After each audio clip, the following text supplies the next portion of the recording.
Tout de suite.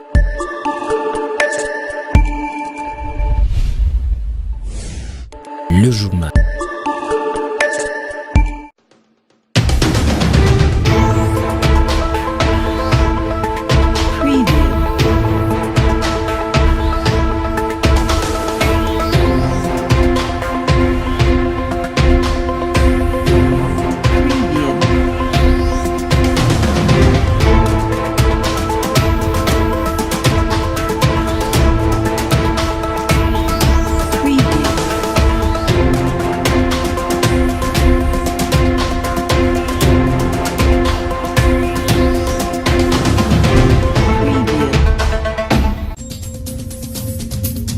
« 13 117 candidats finalistes sont alignés au Lualaba pour les épreuves de la dissertation. Ces élèves des humanités sont répartis dans 16 centres. C'est le ministre provincial de l'Intérieur qui a donné les coups d'envoi. Les détails, c'est dans ce journal.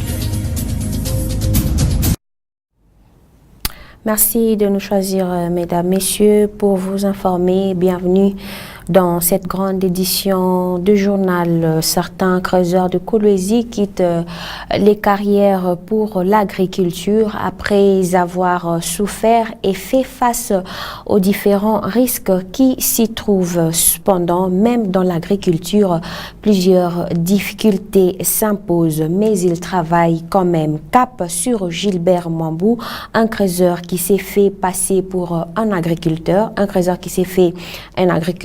à UCK. C'est à l'occasion du 1er mai, la journée internationale du travail. Suivez.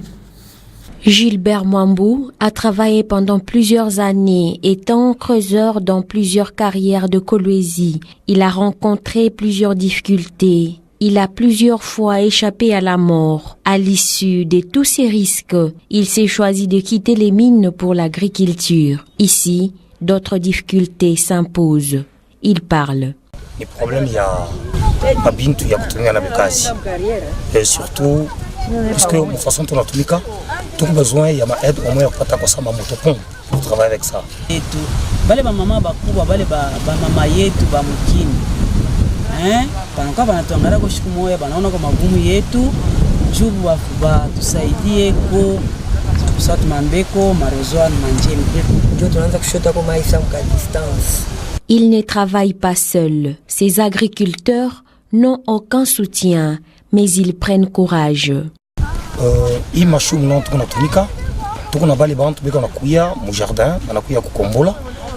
Vraiment, on a couvrir partie munene il y a kasule ko ya kuchini. Puisque bale bantu ya kule bena ko kuja provisionner et puis na bantu ya muizotka. Ce champ est rempli de légumes qui peuvent nourrir une grande partie de la population de Kolwezi si ce paysan trouve de l'aide. Et puis, un groupe de jeunes garçons se livre à l'extorcation en se faisant passer pour la police. Un jeune homme a été victime au camp SNCC ce mercredi 1er mai en pleine journée. Heureusement, ces présumés malfaiteurs ont été appréhendés par la police. Suivez. Ils étaient 14. 2 seulement ont été arrêtés. Dans la poche d'un d'eux, un papier de chanvre a été retrouvé. Ces jeunes présumés malfaiteurs se sont fait passer pour la police afin de œuvrer dans le vol. Heureusement, cette dernière a fait son travail. Nous les avons trouvés dans une terrasse. Ils étaient en train de fumer. À notre arrivée, ils se sont fait signe. Comme je n'étais pas en uniforme, ils ont négligé ma présence. Mais lorsqu'ils ont vu le policier de loin, ils se sont enfouis et la population m'a aidé à arrêter ces 2. Les 12 autres ont pris fuite.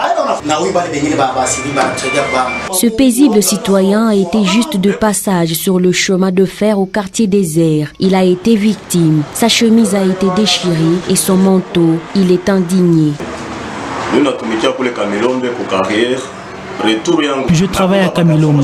À mon retour du travail, je les ai vus de loin en train de contrôler comme de policiers. Ils ont vérifié la première et la deuxième personne. À mon tour, ils ont tiré mon manteau et ont déchiré ma chemise. Après, ils ont glissé le main dans ma poche et ont pris 30 000 francs. Quand j'ai résisté, ils m'ont combattu. Je les ai quittés et suis venu vite appeler la police. Les accusés ne cessent de clamer leur innocence. Je n'ai jamais rien fait du mal. C'est la première fois que je suis arrêté. J'étais juste sur le terrain. Je n'étais même pas à la terrasse. Les recherches se poursuivent pour retrouver les 12 autres présumés voleurs. Et puis, la police nationale congolaise n'arrête pas des innocents au Lualaba. Cette affirmation est du commissaire divisionnaire adjoint de la PNC, Roger Nsinga, réfute les accusations portées contre ces troupes par la population. Il explique au micro de Timothée Prince Odia. Nous n'arrêtons pas des innocents. Lorsque nous sommes en opération, comme c'est le cas maintenant, notre action peut être comparée à un jet de filet de pêcheur dans le fleuve ou dans un lac. Nous jetons le filet et dans ce filet, il peut y avoir plusieurs sortes de prises. Des poissons, des crapauds, des serpents, des crabes. Et ce n'est qu'après que le tri se fait au niveau de la justice. Et ceux qui sont innocents sont libérés. Mais la nuit, dans une fumerie de chanvre ou dans un endroit qui est réputé héberger des criminels, nous n'avons pas la possibilité de faire la différence entre ceux qui le sont effectivement et ceux qui ne le sont pas. C'est le tri au niveau de la justice qui va déterminer que ceux-ci étaient innocents et ceux-là étaient effectivement des criminels. Mais je vous dis aussi que avant d'aller commettre des crimes, souvent les criminels se rencontrent à des endroits bien déterminés pour prendre des alcools forts ou fumer du chanvre, ce qui leur donne du courage pour aller perpétrer les actes que nous déplorons. Alors, la question c'est que maintenant, faut-il attendre que ces gens aient commis des actes pour qu'on arrête des criminels, ou faut-il anticiper pour qu'on les arrête et qu'on leur empêche de faire ce qu'ils doivent faire après avoir pris des chanvres ou des alcools forts? Moi je pense que nous devons anticiper, faire trop plutôt que faire peu. Et puis, après plusieurs soulèvements des habitants de Samoukinda à cause de l'indemnisation de leurs champs pollués par l'entreprise TCC, c'est ce jeudi 2 mai que la solution a été trouvée grâce au ministre provincial de Mines, Boniface Condé. Il explique. Il n'y a pas eu de tractation, au contraire, il y a eu l'incompréhension. C'est parce que la société avait essayé de traiter directement avec la population et quelques éléments donc du gouvernement. Mais pour le moment, le gouvernement s'est impliqué lui-même et c'est ainsi qu'il y a la solution qu'on vient de trouver. C'est la fin des problèmes. Nous sommes en processus. Donc, on vient de servir donc la première partie. Comme il fait tard, on ne peut pas commencer à donner de l'argent à la population à cette heure-ci, où il y a un danger, on peut arracher sans coup de roue et tout ça. Donc c'est pour ça qu'on a envie d'abord d'arrêter l'opération d'aujourd'hui et nous continuons demain pour le reste des cultivateurs. Au Congo central, 22 434 candidats ont participé à la course de dissertation. Et j'étais en train de parler de Congo central et c'est Florian Masaki, ministre provincial de l'enseignement, qui a donné le coup d'envoi pour le compte de cette partie de la RDC. Carlis Kalwangila, notre envoyé spécial, nous en dit plus.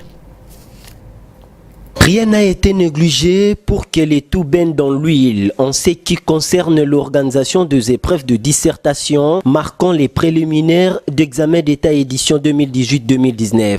Toutes les dispositions ont été respectées à la lettre par les autorités éducationnelles à tous les niveaux de la province du Congo central où l'inspection générale de l'enseignement primaire et secondaire a été valablement représentée. Tous les centres ouverts dans la province du Congo central ont été pris d'assaut par les différents élèves réguliers et autodidactes inscrits pour participer à ces épreuves de dissertation. À cet effet, comme il est de coutume, toutes les parties prenantes ont été inscrites. Quant à Matadi, chef-lieu des institutions provinciales, le ministre provincial de l'EPSP, Florian Masaki Nzembele. Le reste des épreuves nous allons continuer à superviser et tout ça. D'ailleurs, à travers toute la province, nous avons largué les gens parce qu'ici, il faudra que je fasse encore une estimation par rapport à un fait que nous avons ici la supervision et de l'EPSP et de FPMA. Tout en bien percevant le message de l'autorité de province, un finaliste a fait savoir que la dissertation ne lui a pas fait peur parce qu'elle est une des conséquences des leçons bien données par le professeur de français depuis les classes inférieures.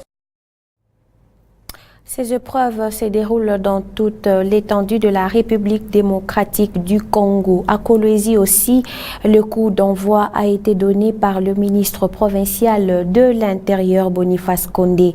Tout s'est bien déroulé. 13 117 élèves ont pris part à la course des dissertations au Lualaba. Reportage de Fredine Sangwa, rendu par Timothée Prince Odia. Tôt le matin de ce mardi, les Bleus-Blancs ont envahi les routes de Kolwezi en direction des différents centres. Arrivés dans les salles de classe, bien concentrés, ces finalistes ont reçu les encouragements des autorités provinciales. Les meilleurs auront une récompense. C'est celui qui distingue, qu'il soit ici à Kolwezi, qu'il soit à Moussumba, qu'il soit à Dilolo, qu'il soit à Kapanga. Donc si c'est distinct, il sera dans les lots. Cela ne veut pas dire qu'on va commencer maintenant à discriminer les gens, non, on ne le fait pas. Pour le ministre provincial de l'Éducation, toutes les batteries sont mises en marche pour la réussite de ces tests. Les dispositions ont été prises depuis bientôt une semaine pour que les épreuves se déroulent dans de meilleures conditions, et à Kolwezi et à l'intérieur de la province. Et d'autres épreuves sont prévues du 3 au 7 mai. C'est par ce reportage que nous mettons fin à cette grande édition du journal. Mesdames, Messieurs, merci à vous de nous avoir suivis tout de suite. Portez-vous bien.